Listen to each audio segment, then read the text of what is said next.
Welcome to the Great Girlfriends podcast, where we discuss life, love, laughter, and everything in between. I am your host, Sybil, and I'm so excited to be here with you today. So grab your pen and paper, grab a great girlfriend, get situated, and let's get into the show.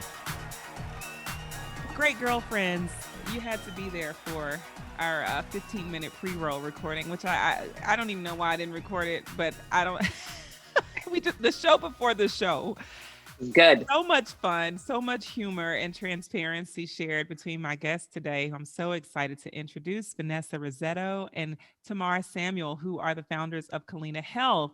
And apparently my newfound great girlfriends, because we have found our complete synergy in figuring out the how-to on this motherhood journey. Who to call and what, the new dog during quarantine, the husband who got the six-pack during quarantine, the 8-month-old who is just doing the most and being such an excellent baby that Tamar has no idea what's up the road. And she has zero clue, but she's just navigating it. And all the in-betweens of how you start a business and then you get pregnant and then what? And stay tuned of how one business partner says, girl, I got you. So we're here to talk about all of that today. And then why nutrition is so essential for each one of us great girlfriends to really take ownership of our nutrition journey and have support of companies like Culina Health, who offer us the solutions in dietitianary support. Is that even a word that we need? I like it. To look that up. Did I say dietitianary or dietary? Yeah. No, you said dietitianary, but I That feel was like I feel so it. urban. But I'm into it. I was So like, urban. it flew. It just rolled off like it me and Tamar didn't flinch. We good. That was that HBCU meets Ivy League, that dietitianary. Okay, so Love if you it. look that up in the Urban Dictionary, it's probably going to be there in an hour. Yep. Meanwhile, dietary support is what I think I was going for. But hey, y'all. Nice. How are you? Hi. We're so happy and excited to be here. Yes, I'm so ignited by your energy and just all the laughter that we shared beforehand. I tell you, great girlfriends, it doesn't take much for women to find common ground and walk it, right? And when you want to do it, you can do it. And when we jumped on, Vanessa jumped in and said, you know what? Do you have kids? Let's talk. We just did a 5-minute drop down on these kids. Yeah. These kids, I'm working my fingers to the bones for you people. Please stop messing with me. Stop. Right. And how sometimes we can't decide whether or not conscious parenting is going to do us as good as that old school parenting that kept us all in line and still continues to. I'm still scared of my mama, present tense. Amen. Oh, yeah. Amen. Amen. Yeah. You know? So, okay, great girlfriends. I got to know from you both, who said, hey, girl, I have this idea? Tamar. Tamar. Okay, Tamar, give me the background. What happened? Well, Vanessa actually hit me up on Instagram.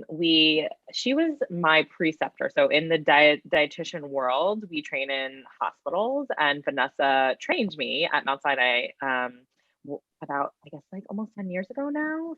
Crazy. Wow. And we were like, hey girl, you're cool. We're cool. You know, in this space, there aren't too many women of color. And so we kind of like instantly connected, but we lost touch. Vanessa was pregnant with her son Rocco, and I was just kind of doing the beginnings of my career. And then we reconnected on Instagram, had coffee, and we're like, wait a minute, we love each other. We need to do something. We both had our own businesses, and we were doing well in those businesses, but just unhappy in general, because it's very solitary, and we just both saw something bigger. And I was like, why don't we form a group practice and do something bigger and see what we can do with that. And that's sort of how Culina started. And then like a few months later, the COVID-19 pandemic started. So oh my gosh. we've had to pivot a lot. Yeah. It's been fun though. Wow. So, a lot of people will say it takes years, it takes, a lot of know-how about the other person and a lot of trust and all those things to get started. But what I'm hearing you saying is you found synergy and you're like, let's explore it. Yeah. There was big risk and no risk, right? We we each had our own private practice, and we're dietitians. So we could still always go back and be dietitians in a hospital, or we could just have our private practices. And so for the longest time, we both kept our private practices. Uh-huh. Just like, we're not seeing patients through that, but let's just keep that as a safety, because we know you never know what's going to happen. Right. Yeah. But now this thing is like so big, we can't go back. And we've spent a lot of money with lawyers and people to put all the safeguards in place. But we've had partners come in. But I think the thing that's always most important is that we take care of each other. So actually yesterday I was meeting with venture capitalists. We've secured money to scale our business to compete in the digital health space, which is like so huge. That's because awesome. the major players in health and wellness are tech people, not healthcare people. They don't know how to deliver care. And if they were delivering good care, then the obesity epidemic wouldn't be 30% up than it was in 1991. 1991, it was 12%. Today, it's 42.4%.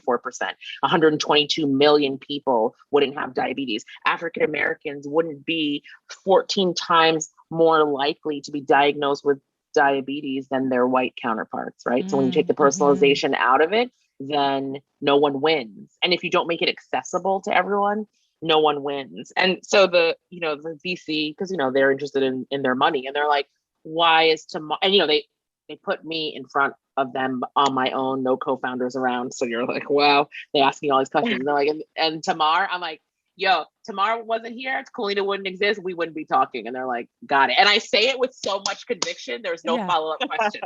I'm like, you ain't going in on her. I know she's not here, but I don't really care. She does her good job. Goodbye. They're like, okay, got it. They move on. I love that.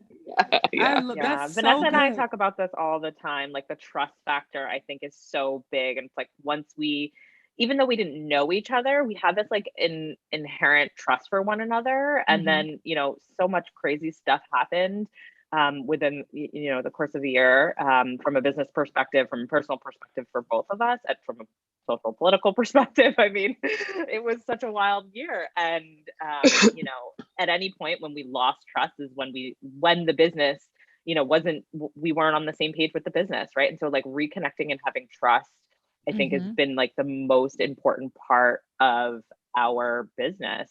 And it's enabled us to like really thrive, because we're great girlfriends. Like, we really just like support each other mentally, physically.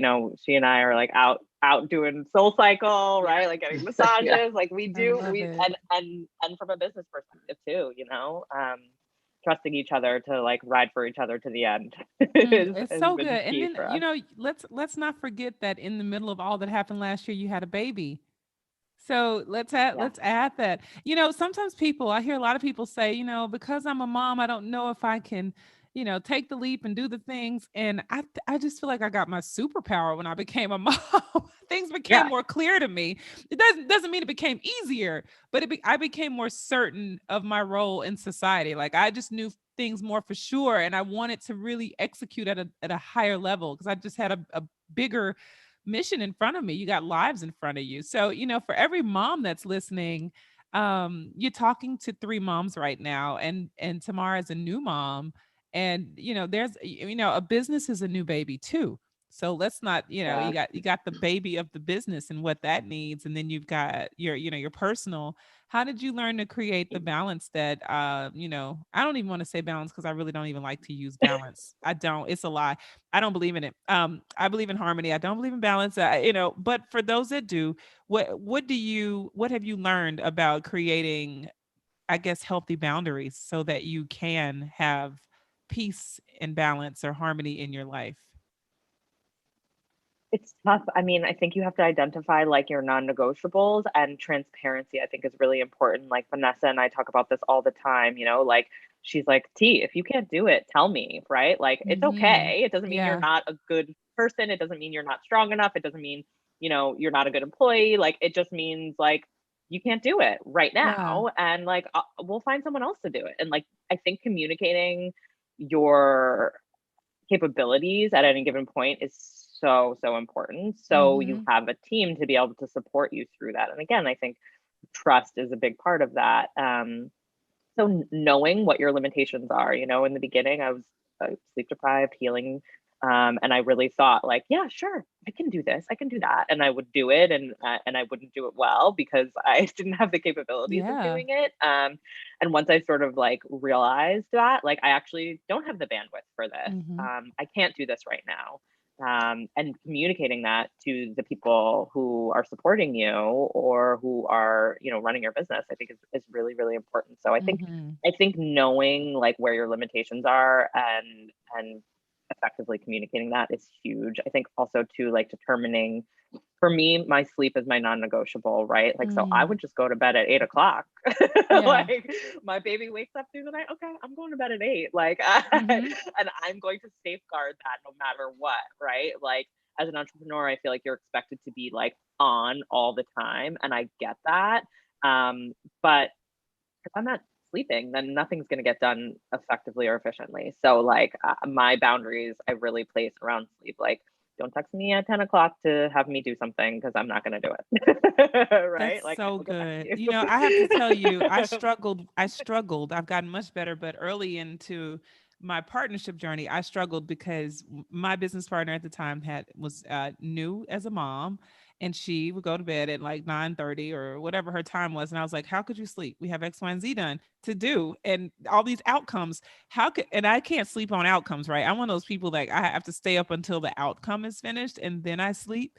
And I couldn't understand it. And you know, she was a new mom, and she's like, and I can't understand how you can work past your limit. So we had to find our synergy in that. And once we did, it made things a lot easier. She would wake up at 5 a.m. and just bust out everything. And I would wake up at 7 to 1,000 emails from her, like, okay, she was up. And then she'd wake up to, you know, 1,000 emails from me at 3 a.m. And, you know, and it's just, we figured it out. But the best part about it is like when you've decided to be great partners to one another, you figure it out, right? And you just decide that we're going to win. So I love that. And kudos to you both for working through and figuring it out, because that's the part that allows partnership to be sustainable. So now to this bigger mission of helping to introduce nutrition and wellness for women around the world, specifically for women of color. What was your why in creating the business? I mean, I was just sick and tired of seeing people that didn't look like me tell me about food. Yeah. And like Yeah. African Americans, right? The projection is like $2.5 billion on health and wellness. So why are white women telling us about health and wellness? Yeah. I was like, I'm confused. Not that they can't tell us about it, but why aren't we playing in the space? Right. Like, what is that about? And also, why do you think that a white woman knows more than me? I mean, Yeah. that probably I'm leading in the space with them, so you can ask me questions too and get a different perspective. But for so long, being a dietitian just felt very restrictive, very elitist, very white. And if you couldn't afford the $10,000 package, then you were relegated to a life of obesity and not wellness. And wellness doesn't mean that you have to be a size 0 and 90 pounds. What is the Yeah. goal? And how do we get you there? I love that. So bringing that to our community has probably brought you into a whole world of new eye openers. And what type of things are we getting right? And what are we getting really wrong? Well, I think the thing that we get really wrong is, and I don't know, I mean, this is just systemic and this is just truth, is that there's just a lot of like ideological racism, meaning white is always right. But since that's the world, right? Yeah. And so if someone that's white says it, then that's true. And if we say it, it can't possibly be true. So that's a problem. It's also like, I think this is everybody, but I mean, I notice this more in like our community. We take a lot of direction from celebrities and people who are well known, but like, fam, you don't have Beyonce money. So Yeah. you don't need to be doing Beyonce diet. So Beyonce living off air and lettuce and cherry tomatoes. Yeah. That's because she got a team of people taking care of Blue Ivy and Prince and whatever the other one's name is. That you don't go there. Don't do it. Don't do it. Right. Like, Beyonce is vegan and she lost weight. And yeah, you're not gonna be vegan and lose weight. You're gonna be vegan and gain weight because you want to try to be vegan on the go. That's not how it goes. So yeah, I don't. think that's one of the biggest things that people are getting wrong in the community is the veganism. I feel like, as Vanessa was saying, it's been promoted quite a bit by celebrities in the space, and veganism is not a bad thing, but it's not like the answer to everyone's health issues. And also, it's a very restrictive diet that doesn't necessarily have more benefits than eating more plants, right? And I think like vilifying meat has a lot of problems related to nutrition, right? And I think, as Vanessa was saying, sustainability, and it depends on what your goals are, right? If you're going to do a vegan diet, it's something that I would recommend doing with a registered dietitian to really identify like if it's right for you. Also, a lot of women of color struggle with iron deficiency and anemia. It's really common. And I think, following a vegan diet can exacerbate that and make it a lot worse. So I think that's a huge thing that we're getting wrong. I think we're also getting wrong, the whole juice cleanse thing that I feel like is such a big one, like juicing. And like, even though we're getting more plants and more antioxidants, like we're really throwing off our blood sugar. We're missing fiber, which impacts digestion, can impact like our cholesterol levels. And from a blood sugar perspective, juicing can be really, really harmful. So those, I think, are two like big nutrition things that we're getting wrong. That's so interesting because, you're talking about the two things that we see marketed and commercialized the most. And so,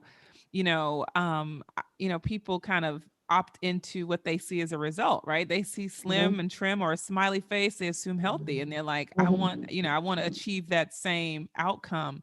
But everyone's process, I'm hearing, can be very different. So how does one know when it's time to see a nutritionist, or when should I feel like I just answered my own question in my head, but I'm gonna let you tell me when is the right time to see a nutritionist? I mean, you don't need to see a nutritionist just because you want to lose weight, right? Yeah. You can just see a nutritionist because you have questions about food and there's so much noise in the space, you don't know who to listen to. Yeah. Insurance pays for it. So you can exercise your commercial insurance and you could likely get one session, right? And so that's a really easy way for you to go in and just hear from someone who's pretty knowledgeable. So any questions that you really have beyond, like back to the vegan thing, people are like, oh, you're going to eat that beef? And I'm like, you think that your cashew cheese is better than my organic grass-fed beef that I saw walking on the grass? That you think that's better? Yes. I promise it's not. It's not, because cashews should not be cheese. And so, but people don't. But when you say that to them, they like look at you like, oh, you're right. I'm like, yeah, this is overly processed. So yes, of course, we should be eating mostly plants. There is no dispute here. But nothing is going to happen to you if you eat beef twice a month and chicken 4 times a month. Think of how many other meals you are ingesting, right? So you can do that. And then that helps you, especially if you are a busy mom or just a busy person and you weren't able to get food before you went to cart your children out to whatever they were doing. Of course, they got breakfast and were packed a beautiful lunch, but you got nothing. And you go to put gas in your car and there are eggs at the gas station, but you're vegan, so you can't buy them. Right? But if you weren't vegan, if you were just plant-based, you could. You could buy them. Yeah. You have to set yourself up for success, because then what happens is that you go all this time without eating. Then when you finally do eat, it's 4:00 and you open the floodgates and you eat 10,000 calories in 3 hours and you have bloating and your blood sugar spikes and you never get it down. And next thing you know, we have type 2 diabetes. And we don't even understand the consequence of that kind of, right. We don't see that, as that's not anything that we learn in school. It's not anything that our parents would have known, and none of those things, but it's essential information, right? Because I did it yesterday. So I just literally did it yesterday, realized I hadn't eaten till 2:00 and ran it and had some French fries and I paid for it. So because you because you are thinking of everybody else over yourself. Yeah. Like as mothers too, like it's like this badge that we wear. Like, I'm so busy. I'm doing all the things. I'm doing the most. I never forget anything for my kids. Like, okay, cool. But like, you are not sleeping. You're not eating properly. You're ran down. And now here we are. Yeah. Yeah, and that impacts your ability to take care of your children, right? Yeah. I think really anyone can benefit from seeing a dietitian because everybody eats multiple times throughout the day and food impacts every aspect of our being, right? Mhm. Like literally all of our cells are composed of nutrients that we get from food. And who is teaching us how to eat? You know, our physicians aren't trained in nutrition. So they're not the experts in the space, right? Instagram, influencers are not professionals, right? They can say Right. what's worked for them, but they don't know the science. They don't know anything about nutrition. They just know like what they've tried. And so like who else? Our parents, right? Yeah. And our parents teach us how to eat, and sometimes that's a good thing, sometimes it's not so good thing. Right. And so really anyone can benefit from working with a dietitian at any point within their lifespan because who else is going to help them? Yeah.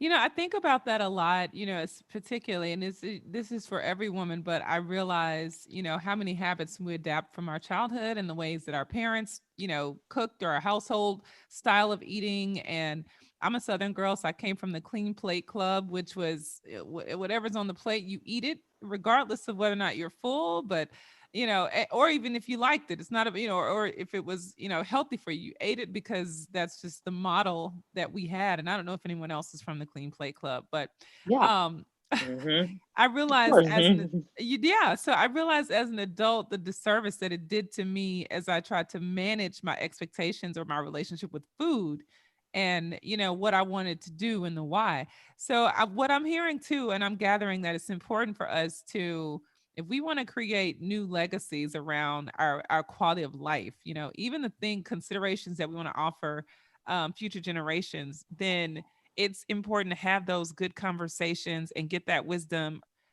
whenever we integrate, because now there are cooking patterns that we've adopted and bring into our household that affect our children. And you've got the Crisco generation, they're probably still using lard and all these other things, and there's so many alternatives. But if you don't have the wisdom, if you don't have the understanding on how to make the differences, you won't. And so I see that, I see and hear the importance of us navigating, different turns in life happen where you need to really rethink the way you do food and how you implement certain things. But what else can conversation with nutritionists help support? Because we talked about that obesity piece, and I know that there's nutritional therapy. So is that for, certain diseases that are definitely tied to foods, or what is that about? Trying to take it tomorrow. Yeah. So when it comes to working with a dietitian, well, at least our dietitians, there are many different things that you can address. You can address obesity, which is, I think using that term is actually even in and of itself really sticky because it's based on the BMI, and the BMI is not the best indicator of Mm. someone's health. And it's Mhm. actually the BMI was created a very long time ago by scientists who did research on white men. Uh, so it's not Interesting. the yeah. But when I talk about obesity, I talk about it from a metabolic perspective. So metabolically, what's happening is we have an excess of fat mass, which then influences our hormones. It influences our sex hormones. It influences our stress hormones, our ability to regulate our blood sugar, cardiovascular disease, all of the things. So the excess fat mass that causes metabolic dysfunction can be really amenable to dietary and lifestyle changes. So Mhm. working with a dietitian to not necessarily get your BMI down, but to really um, lose fat mass. And it doesn't have to be, a 50-pound weight loss. It can be a 5 to 10% weight loss that can have huge impacts on a huge impact on your health markers, right? So we can really see major changes in just making, small changes that support a little bit of weight loss. So that's really, really big from a nutrition perspective. Also, we can work with nutrition to support things like healthy skin. We can work with nutrition to really work on managing other health conditions like health conditions related to gut health, right? So nutrition really does impact all of our systems, including our brain and mental health. Yeah. There's some really cool research that's just coming out about the role of inflammation on depression. And how do we modify inflammation through diet, right? That's so good. So yeah, and there are certain vitamins, minerals that really support brain health, and kind of like optimizing our diet to support mental health is a huge emerging area of nutrition research too. So we can really utilize our diet and nutrition to help to support many aspects of our health, not just weight loss. Good stuff. Okay. So, great girlfriends, yes to weight loss, but also to all the other underlying issues that can occur in your body that are definitely tied to the nutrition and benefits of foods and disadvantages of certain foods. So, okay, this is my last question because this has come up a lot in our community, sugar being that culprit, right? Like sugar being the mega enemy to all things. And I don't know if it's sugar or what would you consider the major enemy, but people have been trying all types of alternatives to sugar and trying to figure out the best way to get the sweetness without getting the effect. What do you know about sugar being our killer and the new solutions that we can utilize to kind of offset that? Well, I think it has to go back to less restriction. Everyone's always trying to restrict some macronutrient. Macronutrients are protein, fats, and carbohydrates.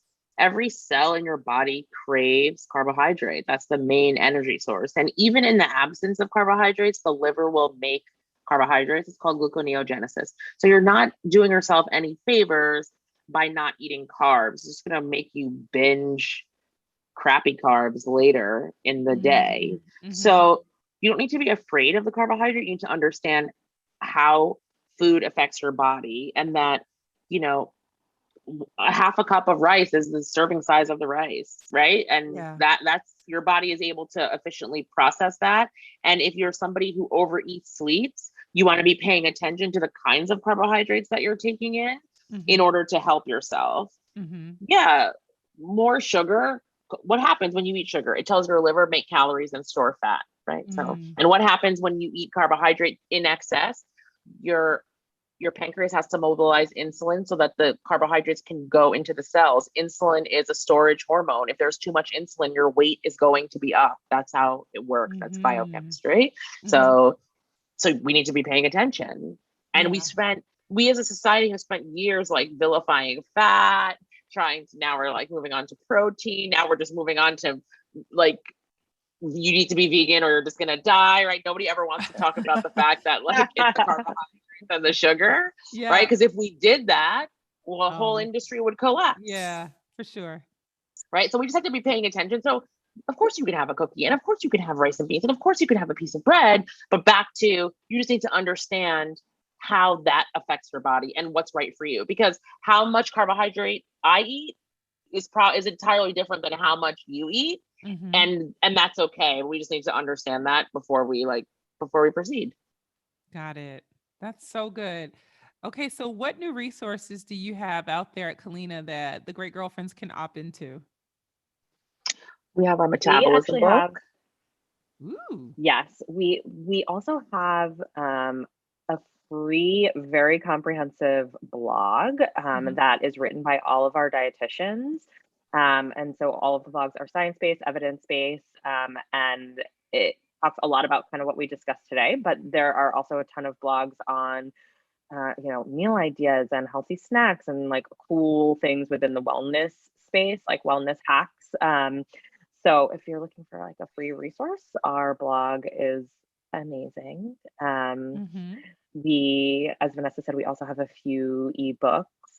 We have an ebook about inflammation, which I think people don't really talk about enough, but it's really important when we think about chronic disease. Among other things, like I mentioned, depression, inflammation is like really the driving force of a lot of the metabolic issues that we see.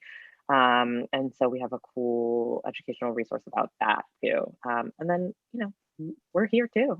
Sign up for a session, work with us. We're the ultimate resource. We have a team of 15 dietitians and counting, and Wow. all of us are clinically trained in medical nutrition therapy, but also trained in health coaching and behavioral modification as well. So we really work with our clients and to provide, evidence-based, personalized nutrition counseling, and we take insurance. I love that. I love that. This is so good. Where can our great girlfriends keep up with both of you? And let me just say, great girlfriends, they're our kind of girls. Like, I just totally have enjoyed. I don't think I've ever met a stranger, but I promise they've never met a stranger either. Like we just leaped right into, hey, girl. Like, it almost felt like I hadn't talked to you girls in a while, and we are just catching up. Like, so what's up with you? Yeah, the kids, this husband, dog. And we're like, okay, so let's record. All right, let's do it. Yeah, it was just like there was none of that extra. Am I going to get to know you or I'm like you? So these are the type of great girlfriends that you want to trust with your journey, who are going to keep things honest with you, but also follow their journey and support them along the way. So where can they keep up with you both individually and then collectively? Well, Oh, Vanessa, go. I'll do it. Oh, Yeah. I was like, Culina Health, www.culinahealth.com. Also on Instagram, you could find us at Culina Health. You could find me, Vanessa, at Vanessa, Vanessa, Rissetto, Rissettord. I'll let Tamar let you know where to find her. Yeah, you can find me on Instagram at tamarsamuels.rd. And we have a ton of really fun, cool resources about nutrition that are all free. So follow us. Yeah, call us. I love Follow us, call us. call us, holla back, holla back. I Yeah, love it yeah. so much. Thank you both for the work that you're doing, first of all, and just your activism. I consider activism because you're helping us to fight the war within. It's just so important. And it helps us to change our legacies and improve the quality of life that we live, which is how we do this everyday thing better. Like, how can we do it? We're doing it every day. How can we do it the best? Like, that's going to give us the best results over time and teach our families how to live better and longer. So thank you for that work. And thank you for coming on today. I really, really enjoyed getting to know you both. Thank you. It was so fun to Thank be you, on. Sybil. Awesome. Great girlfriends, did you enjoy this week's episode of the podcast? If so, would you please give us your amazing review on iTunes? Every single review helps another great girlfriend get plugged into the podcast, into the community. Speaking of community, make sure you join our Facebook group, The Great Girlfriends. You follow us on Instagram at The Great Girlfriends and on Twitter at _great_GFS. Last but not least, we'd like to thank my amazing husband, Kwaku, Sam and Dilly, and all of you for being a part of the global community that makes us so strong. Please remember to share with your friends. Keep listening and keep being a great girlfriend. I'm Sybil Amuti, and I'm out. Peace.